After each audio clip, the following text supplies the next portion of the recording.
Yan, tignan natin yung cake na Itlog ng isda yan? 1,400.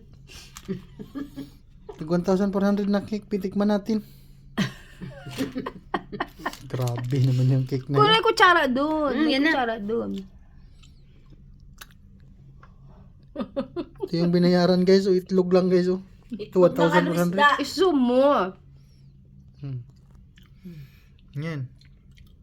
Ano yan? Yan yung ano? Yan yung itlog ng isda. ng daw. isda. Oo. Hmm?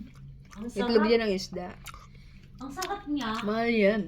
Yung caviar na yan. Diba? Worth every bite ano? Tumatagos sa every bite tumatagos sa balat kasi ang mahal. Namnamin nyo. What the? Sobrang mahal ko. Sa mahal, every bite tumatagos sa balat. Sa sobrang mahal. Ako ayoko na. Nabusog na ako. Busog. Ay, oo. Kailang hopya ako mamalay. Ilan bang kopi ang kinain mo? 4.